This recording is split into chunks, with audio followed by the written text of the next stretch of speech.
Hello student, good morning. I hope you all will be safe and sound as we have discussed in the geography. Now we are going to start the civics that we have discussed the three chapters. Now we are going to start the fourth chapter that is about understanding laws. Okay, without further ado, let's have a discussion over it. How we will understand the laws, whatever the laws are being made by the highest making law making body that is parliament. Okay, you may be familiar with some laws such as those that specify the age of marriage, the at which a person can cast his or her vote, and perhaps even the laws dealing with the buying and selling of the property. So you may be familiar and you might be knowing some of the laws and at which ways we can give the vote and which age we can get married, and as well as you might be also familiar with buying and selling of the property. Which sort of the laws are there? There are some particular laws for doing this one. As for example, I'm telling you for giving the vote, you must be 18-year-old. Then you will be able to give the vote. Before this one, less than 18 years age, if you will have, so you are not able to give the vote. Okay. So we now know that the parliament is in charge of making laws. So as you all know that, as we have already discussed in the third chapter, why do we need a parliament? So in charge of making laws, the parliament is the highest lawmaking body. Okay. Do these laws apply to everyone? Whatever the laws are being made by the parliament, are they applied to everyone? Sure, yes, they are applied to everyone. How do new laws come into being and how the new laws are made? Could there be laws that are unpopular or controversial? There means that may be also that there may be some unpopular laws and some of the debating laws, that is controversial laws. What should we as citizens do under such circumstances? If we face these sort of the situations and circumstances, or means as a citizen, what should we do? Okay, so these are all the questions. What of the question have been asked by them. So in this one, we will come to know the answer of these questions. Here, you can see some of the citizens of the country, they are protesting against something. Okay, then they have started. Do laws apply to all? Whatever the laws are being made, so are these laws applied for everyone? Sure, that is yes. The laws are applied to everyone. Read the following situation and answer the questions that follow.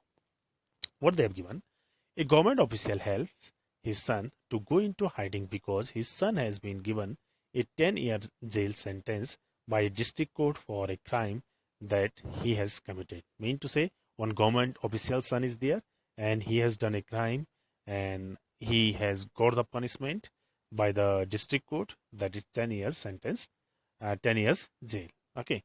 Do you think that the government official actions were right? And that government official helps his son for hiding, means just escaping from the place. So do you think the government official's action were right? Definitely not. Means he hasn't done the good thing because his son has committed a crime, so he has helped for hiding his son. So this is not good. Should his son be exempt from the law just because his father is economically and politically powerful? Should his son not get the punishment because his father economically and politically powerful? No, this can't be happen. Even if anybody is doing any crime, so everyone must get the punishment according to their crime. Okay, now they begin the chapter here. What they have given here, see, the above is a clear case of the violation of law. As we all know that, whatever the above case we have read, so it is the breaking of the laws, violation of the laws. Okay, as you read in unit first, in first chapter, that is about the Indian Constitution, member of the Constituent Assembly were agreed there should be no arbitrary exercise of power in independent India. As we have discussed about this one thing, that is no arbitrary. Arbitrary mean to say here that is about the unjust exercise and unjust rule. Okay, that should not be done in independent India. And that is why the member of the Constituent Assembly, they therefore instituted several provisions in the Indian Constitution that would establish the rule of law. That is why these members of the Constituent Assembly, they made the different kind of the provisions, different kind of the laws in the Indian Constitution that establish the rule of law.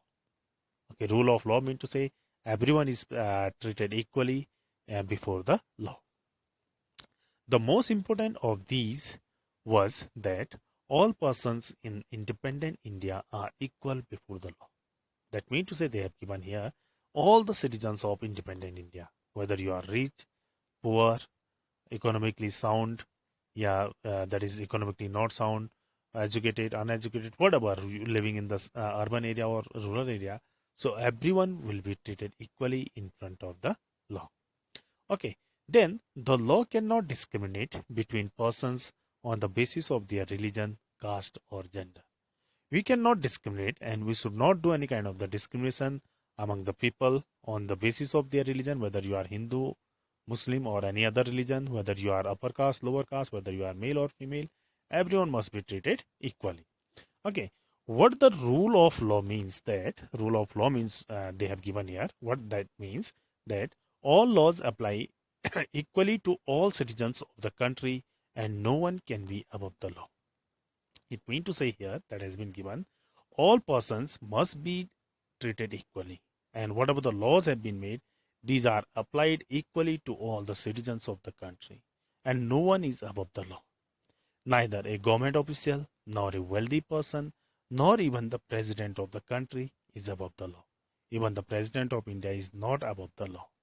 Any crime or violation of law has a specific punishment as well as a process through which the guilt of the person has to be established. So, any crime, if someone is doing any crime or someone is just violating the laws, breaking the laws, it has a specific punishment. Specific provisions are there. The punishment will be given to them as well as the process. The process of giving the punishment will be there where the guilty person, whatever the guilt he has done, so this has to be done in a proper process. But it was always like this. The question is that. So, downside the explanation has been given. In ancient India, there were innumerable and often overlapping local laws. In our ancient country, means 1,000 years back, yeah, we can say 100 years of back, that there were innumerable, means lots of laws were made and often overlapping local laws. Often these local laws were cutting across each other, means crossing to each other, clashing with each other. Different communities enjoy different degrees of autonomy in administering these laws among their own. Mean to say, whatever the local communities were there, separate groups of the people, so they used to enjoy their own autonomy and their own law making, and as well as whatever they used to rule. So they made their own laws among their own. In some cases, what used to happen at that time, the punishment that two persons receive for the same crime, that is varied depending on their caste background. So, what used to happen in the some communities, in some cases, means two persons are doing the same crime, and their punishment is varied. Varied means they are different depending on their caste background. Like here, they have given the lower caste being more harshly penalized. The lower caste people, they were very badly, they were punishable. This system, this system of inequality, this slowly began to change as the system of law began to further evolve during the colonial period, during the British period when we were under the Britishers. So this system was slowly changed over there. Okay, it is often believed that it was the British colonialists who introduced the rule of law in India. So it is often believed that these were the Britishers, British officials who introduced the rule of law in our country. But the historians have disputed this claim on several grounds. The historians, whoever the historians, so they disputed, they make the debate, and they told that this claim on several grounds. What they told these historians, two of which include, first, they told the historians that colonial law was arbitrary. The colonial law that was arbitrary, that was unjust rule. And the second, that the Indian nationalists played a prominent role in the development of legal sphere in British India. And these historians also told whoever the Indian nationalists were there, so they played a key role, they played an important role in the development of legal spheres, in the development of legal rights and legal laws in the British India. One example of the arbitrariness that continued to exist as a part of British law is the Sedition Act of 1870. One of the example these historians also gave about the Britishers. The Britishers passed a law that is in 1870 that came to be known as Sedition Act. Sedition Act mean to say that is the act mainly the revolutionaries who were raising their voice against the British government. Under this one, what was there that has been given? The idea of sedition was very broadly understood within this act. Whatever the Sedition Act were made by them, it was broadly understood by these Britishers. It meant to say any person protesting or criticizing the British government could be arrested without due trial. Here, in this one act, what they did that any person, any Indian, if they were protesting or criticizing the British government at the time, they could be arrested without any trial in the court. Okay, this act was passed, and even the left side you can see here in the bold letters they have given one of the example about the Rowlatt Act. Okay, that you can go here that even the Rowlatt Act the same process had done. If anybody found so without any trial, the British government just capturing the nationalists and just sending to the jail and arresting them. Okay, this is all about the Rowlatt Act, and as well as they have given here about the Jallianwala Bagh massacre. You may go through this one and you will come to know about this one.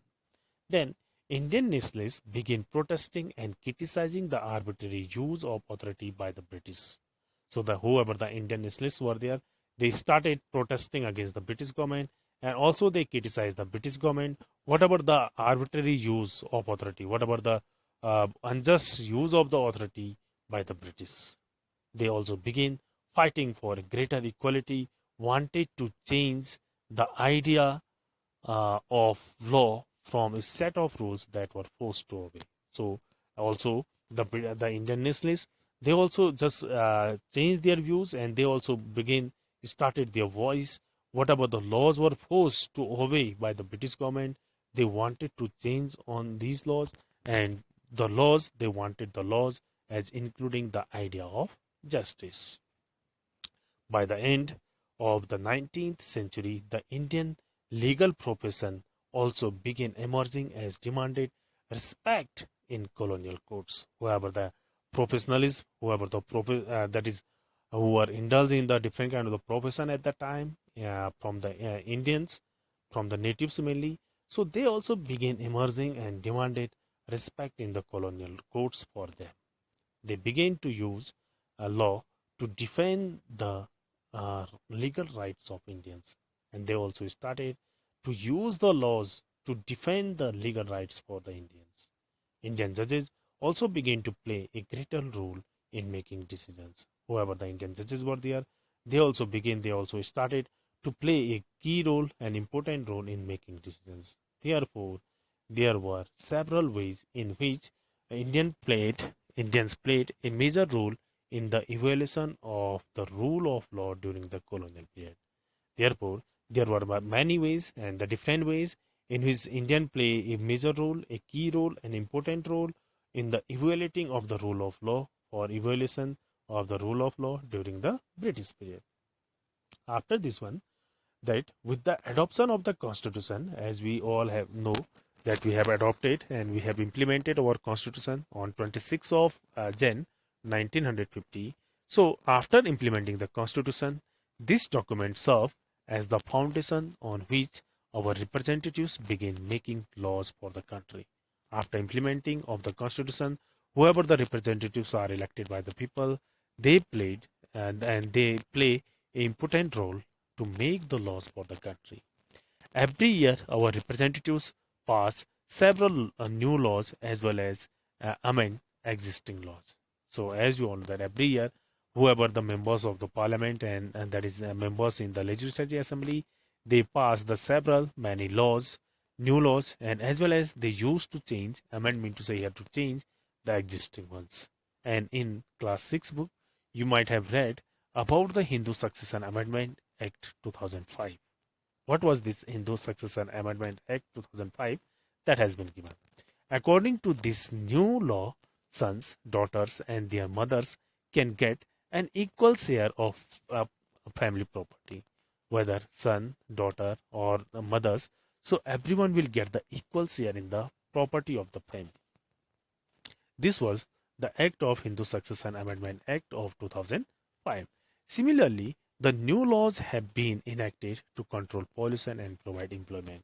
And same like this, the government has also initiated and enacted the different kind of the laws like controlling the pollution and providing the employment to the citizens of the country. Okay, how do people come to think and propose that a new law is necessary? How the people come to think about these new laws, and how the people think that is why these new laws are necessary. You will read more about this in the next section. So in the next section you will come to know about these all the questions. After this one, they have given here how do new laws come about, how these new laws come about, that we will discuss in the next video. Okay.